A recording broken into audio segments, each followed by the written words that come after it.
Welcome to the DMEXCO TV studio. Today it's the first day of DMEXCO here in Cologne.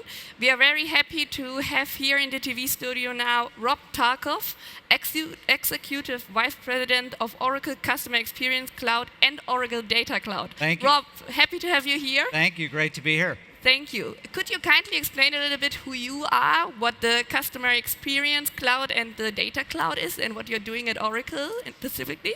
Sure. So, as many people know, Oracle has a wide array of solutions, all the way from infrastructure to database solutions to applications and data. So I'm responsible for all of the applications that touch what we call the front office. So think of that as sales, service, marketing, commerce, content, as well as the largest third-party data marketplace in the world. It's called our Oracle Data Cloud, and our set of solutions around measurement of advertising effectiveness and attention, and brand safety and viewability, and what we call sort of safe context for those solutions. So the combination of front office and Oracle Data Cloud is really what we're bringing to our ad tech and MarTech customers. Okay, thank you. Sure. So you are going to join the opening panel of the DMEXCO shortly, named Trust in You. What does trust actually mean for you in a professional environment? Well, you know, trust is something that Oracle has taken seriously for many years. A lot of people know that all of the world's most critical, mission-critical information is largely stored in Oracle technology. And we take that responsibility very seriously. One of the benefits of having a $200 billion market cap company that's owned 1/3 by one person, Larry Ellison, is that every product that we build, every solution that we bring has to meet his exacting standards of trust, security, reliability, and performance. And so at Oracle, being a trusted advisor and a trusted technology partner has been part of our mission for 40 years. Nice. And you mentioned trust. So in times where elections are being hacked by foreign governments or forces, let's say it like that, do you think trust is an issue that is getting more and more important? It's an enormous issue. And one of the things we talk about at Oracle is what we call the experience economy. And the experience economy is the world we live in today. It's how you and I interact with brands and products all the time. And in the experience economy, there's three main things that we see at Oracle. First is the actual experience that you have and your trust in that experience as being reliable, accurate, safe, and effective is actually more important than the product you're buying. In fact, an interesting statistic, we did some research, 34% of global customers who have a bad experience with a brand will never come back to that brand. And for about 40% of those people who were interviewed, 20% of them are willing to pay more just for the experience, just to have a trusted, reliable, good experience. So in the experience economy, it's critically important that brands build this engagement, this trusting relationship. And if they want to be able to have those customers be repeat, loyal customers that they can continue to sell products to, continue to engage with, it's the most critical part. And you're right. In today's environment, there are so many ways in which consumers mistrust information, either the veracity or reliability of the information or its quality. And so brands today really have to focus on that as a key issue. Yeah. So trust is becoming more important than the quality of the product itself. How do you manage such a value for the company? So you, like, especially in Germany, it's all very product focused. If the product is good, it will sell. How do you manage the trust environment that is now increasing? Well, the other phenomenon that we see at Oracle in this experience economy is trust is really about understanding and understanding your customer throughout all stages of their journey.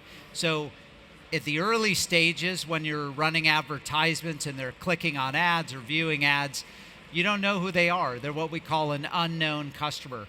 But the expectation is that a brand will provide a personalized experience from the time they're unknown to you all the way through to when they engage and decide to do business with you. It's the journey that we call from unknown to known. Okay. And the most important thing today is that you understand as a company how to manage all the data you're receiving in a privacy-friendly, compliant way that delivers value to the customer.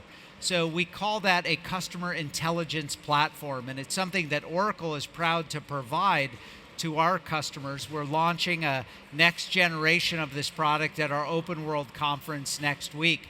But we think that when you have fundamental customer understanding, it's the foundation to build that trusting relationship with them, because you know who they are, you know what they want, you know their tastes, their preferences, their likes, you know what data they volunteered to share with you, you know what segments they exist in. And so through that relationship, we enable brands to deliver better service to the customers and therefore enhance that trust and that underlying relationship of engagement and trust between brand and consumer.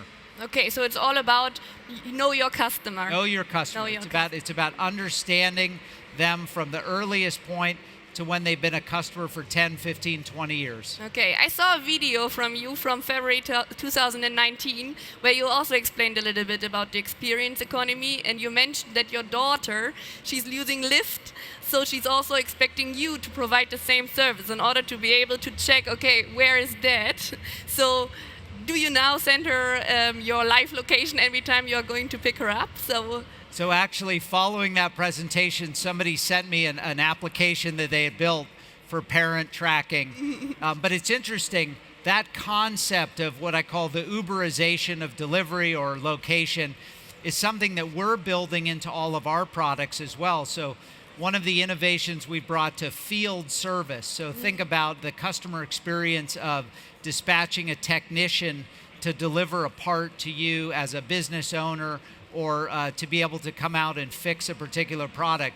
We've developed a feature now which allows you to know at any point in time where is that tech in their journey, and also to have visibility into the back end of the parts or inventory that they may be bringing to you. So that's that concept of being able to track a driver. It's not just something my daughter really relies upon, but it's an expectation, the experience economy of every consumer, knowing where your service provider is at all times and making that part of the service experience.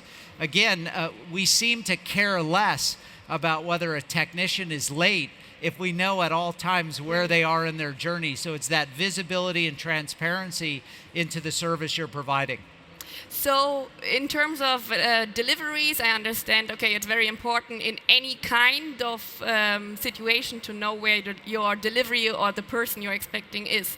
But how do people understand in a different environment what are the things customers have learned that they are expecting from my service or my product?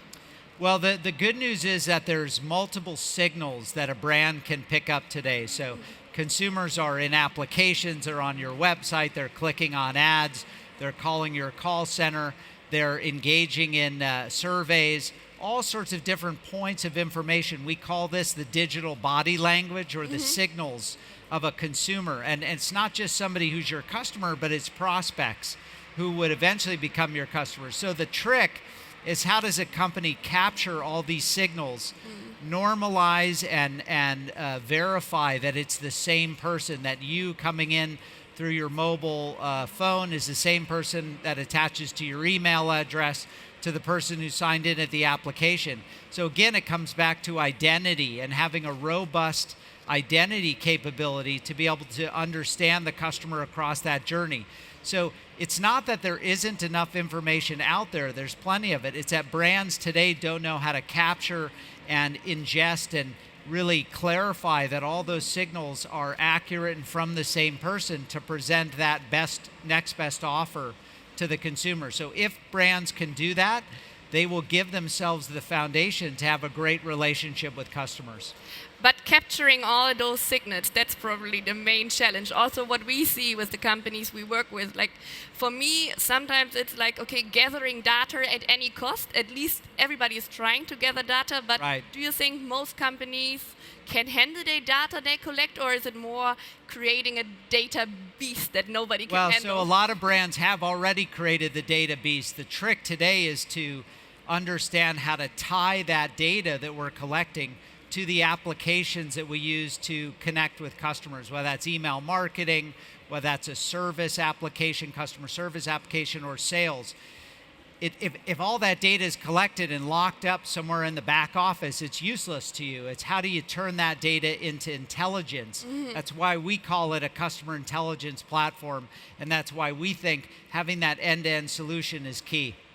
Okay, I see. So Oracle was founded in 1977. What has changed since? What did you do in order to stay up to date and to be the standard of the market? Well, Oracle has an amazing way of kind of reinventing itself with every new technology shift and continuing to play that critical role of a trusted advisor.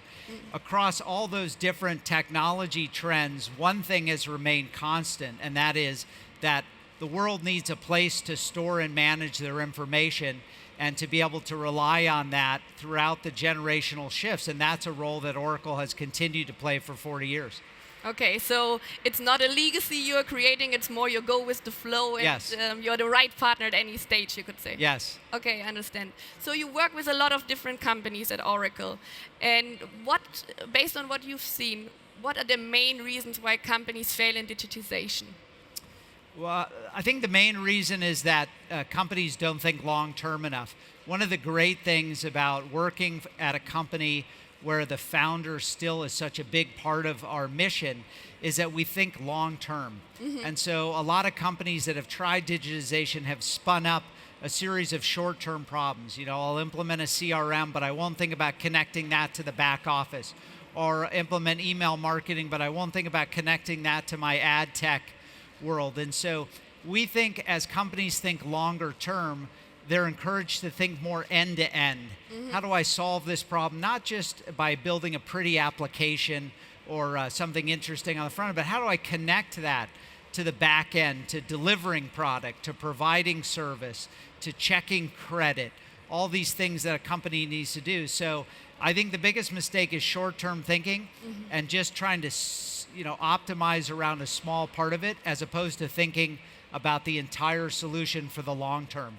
And that's why we are really excited to be a part of this new journey of a lot of our customers, is because we have those capabilities to provide that to the market. Okay, so key takeaway is long-term end-to-end customer Yes. experience Yes. journeys. Yes. But as I already said, in Germany it seems to be a little bit of a disease that a lot of companies are still very product-focused. How do you shift the company to be more customer-focused? Well, part of it is understanding the experience economy and adopting the idea that customers have changed, that they're driving innovation. Believe it or not, that mindset shift is very hard to get a lot of customers to do.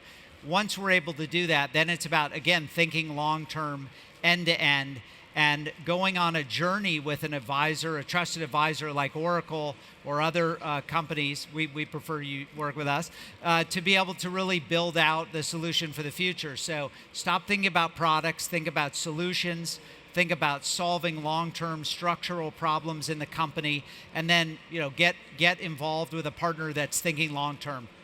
Thank you very much, Rob, for sharing Thanks. those interesting insights with us, and enjoy the opening you. panel and DMEXCO. Thank you very much. Thank you so much. Thanks.